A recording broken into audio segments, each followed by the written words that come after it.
But yes, today live review Chivas Regal 12-year-old blended Scotch, and this is a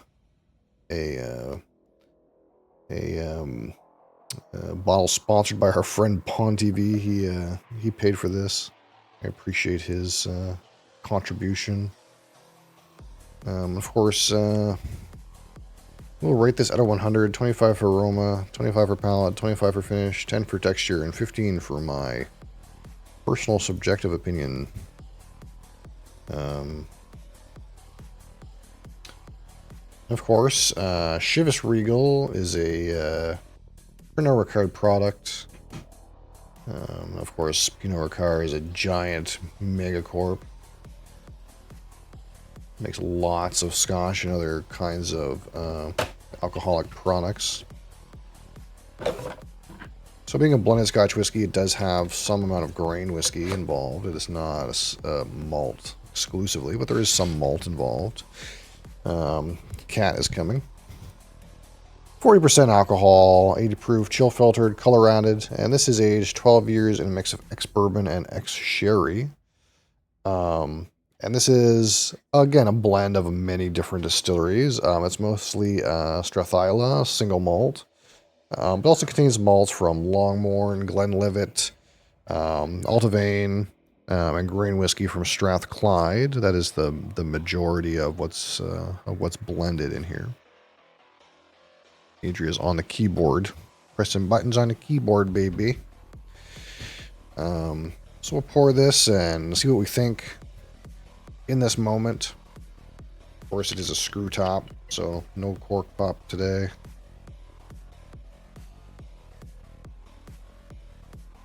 And of course, extra little tidbit if you're looking for a little more. This is Frank Sinatra's favorite Scotch, Chivas Regal. He used to ask for a bottle of Chivas Regal in his dressing room. Frank Sinatra. What can I do with you? You gotta chill. It's beverage time. So that means you gotta have a seat or you gotta go.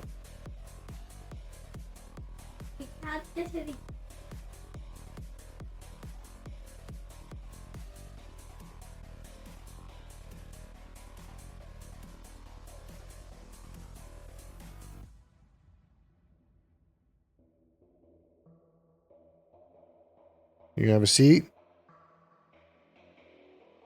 You can sit right there. I'll allow it. No, you're walking around. I know, but I can't actively pet you and review a whiskey at the same time. It's just not, we can't do both things. We only have so many arms and so much space. Hey. Hey. Hey. Why don't you come have a seat?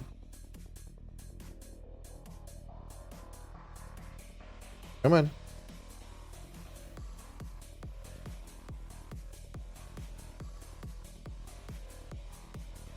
No? What? I know.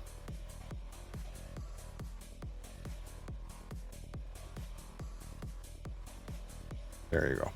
Okay.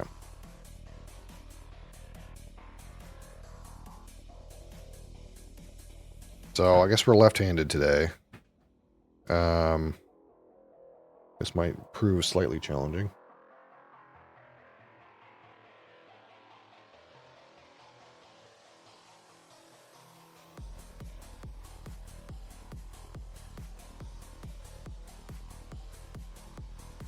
Man, Adria, you really shed.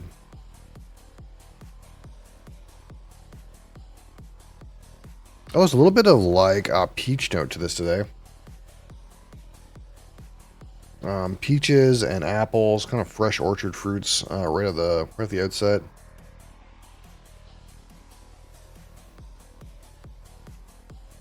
Yeah, it's quite fruity actually. Light and bright fruits though. There is, again, sherry casks involved here, but yeah, these are all light and bright fruity notes. Like peaches and apples, like fresh cut apples. There's a little bit of graininess kind of underneath that.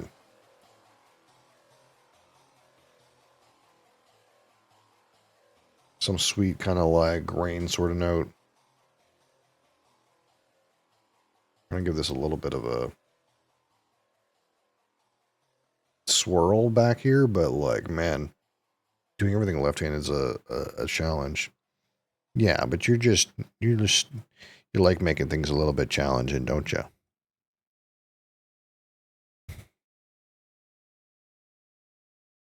My goodness, baby.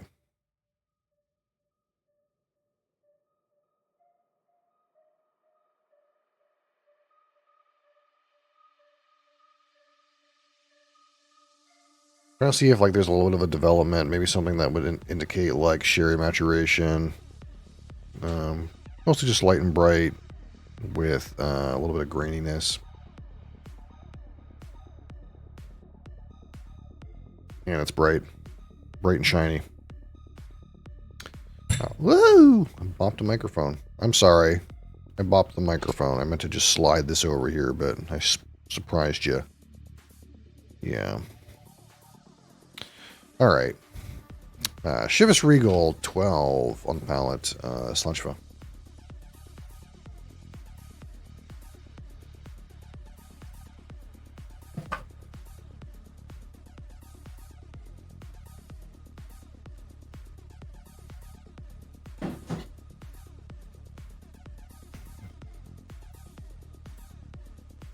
Get some of those orchard fruits immediately on the attack.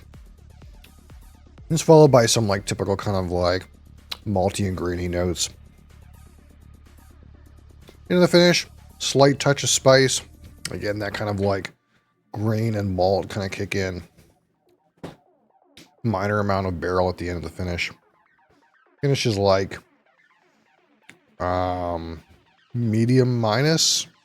It might be short plus. It's somewhere in that short plus medium minus realm.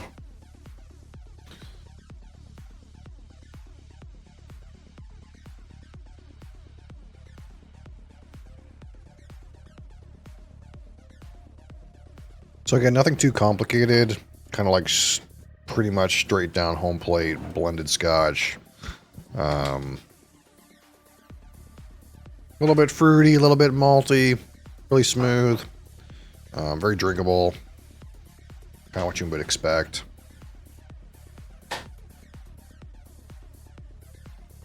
A little bit of like, again, that malts and grains kind of get a little bit of like that sweet, toasted, kind of that grainy note. Like Honey Nut Cheerios or something like that. Or what's the note that Colino gave? It was like, honeycomb cereal, yeah.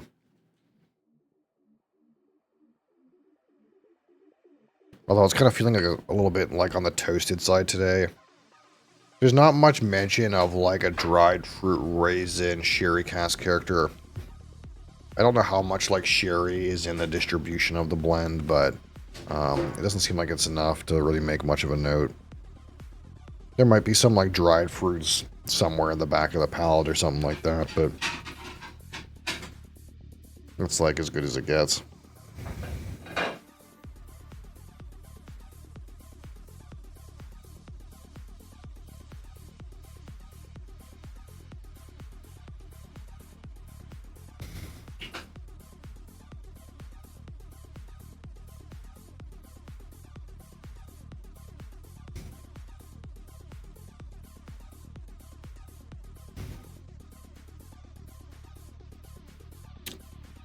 Yeah, those like orchard fruits into a sweet, malty, grainy mid palate.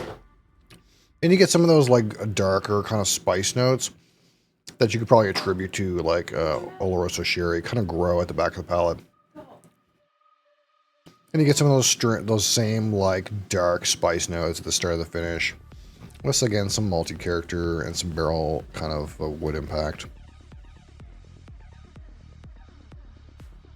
So I guess like whatever sherry's in here kind of mostly presents like as like a dark spiciness. Like not quite unsweetened baker's chocolate, but like going in that direction. Slightly bitter, dark spices.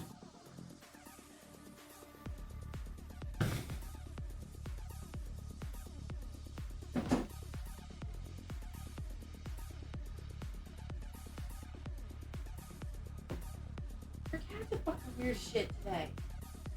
What day are they not weird as I shit? had to separate them this morning. What day are they not weird? He's eating, like, my thing that my protein shakes are in. He's over here, like, molesting the grocery bag. This is just normal fare for these animals.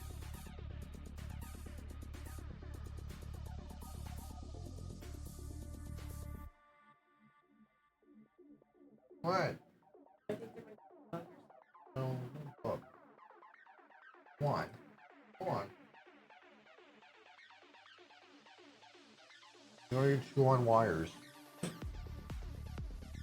No, you don't need to chew on wires.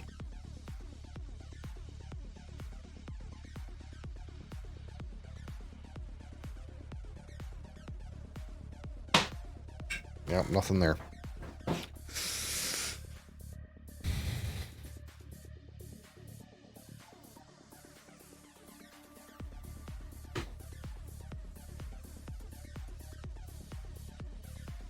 Yeah, I don't quite get that, like, honeycomb cereal note today. It's pretty, like, malty and grainy, though.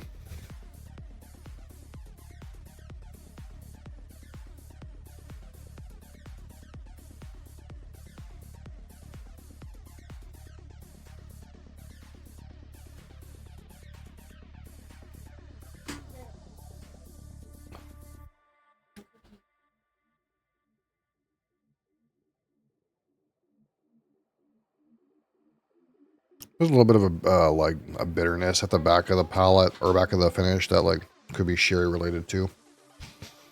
Alright, so, at 25, we'll talk about the aroma.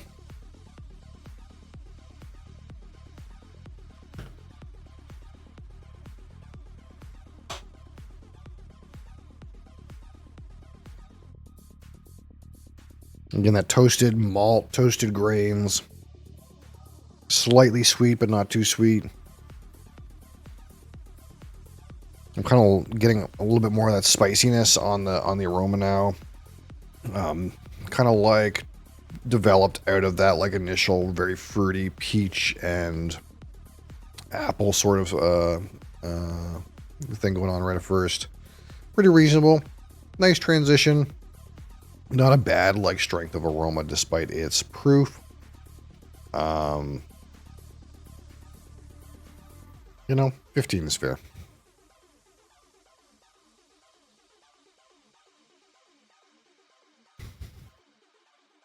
All right. Smell the palate.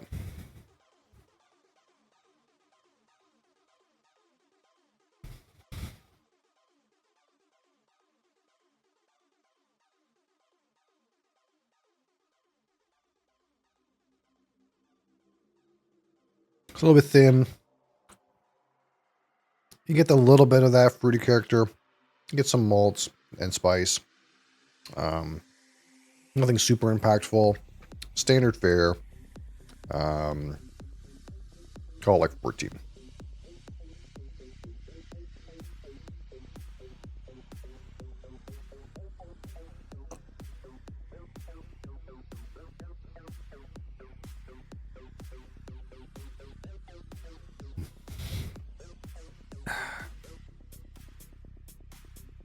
So on a 25 with the finish.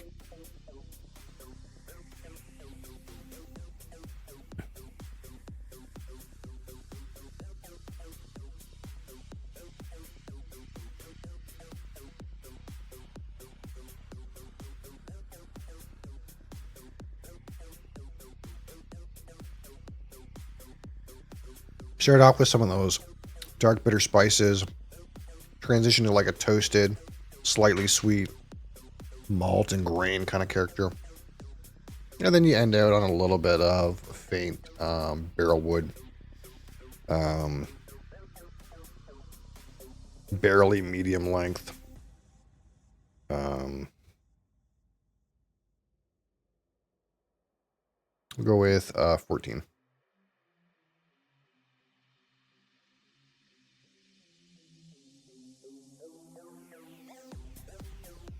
So we have to decide here on what's left, how watery we feel the texture is.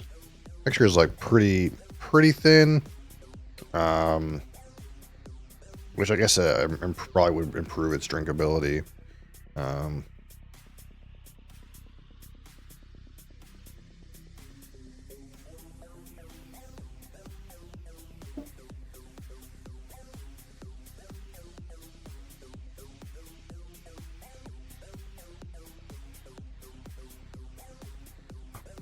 Not the worst. We'll give it a 2. So out of 15, my personal subjective experience with this Chivas Regal 12-year-old blended Scotch. So again, it actually does not a bad job for being blended Scotch. Of kind of like having, you know, an all-round kind of picture of like a typical non-peated Scotch, I suppose. You get a blast of those orchard fruits and peaches right up front. That eventually kind of like subsides and gives you more of that like malt, grain, kind of slightly sweet, but mostly malty components. And then like you get just a touch of like that sherry barrel related like dark spice, maybe slightly bitter notes. Yeah, Kappa's going. Just like enough that it like makes it known that like the sherry cask was like actually used when they say it was used. So kind of like what you get here is for a blended Scotch, you get an all-rounder, you know, kind of malty, fruity, and sherry related experience. So it's not that bad. Unfortunately, there's nothing thought-provoking here. Drinks fairly smooth, nothing challenging. Kind of just like the essence of Scotch in a blend. So like that, it is fairly run-of-the-mill, but doesn't do anything like particularly badly. But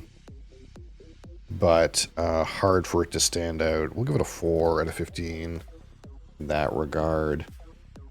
So if we tally up here, 15 and 14 and 15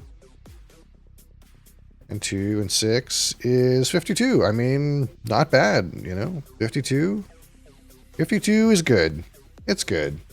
That's honestly more than I expected to give it. But honestly, it did some things okay. Like, you know, it got some reasonable flavor across. You know, it's thin and not interesting, but you know, you can't knock it for the few aces it has in the deck. So, you know, it could have been worse. I think 52 is fair and almost surprising. I almost expected it to be worse. That makes it still better than some single malts I've rated. So, I mean, not bad. They did something right.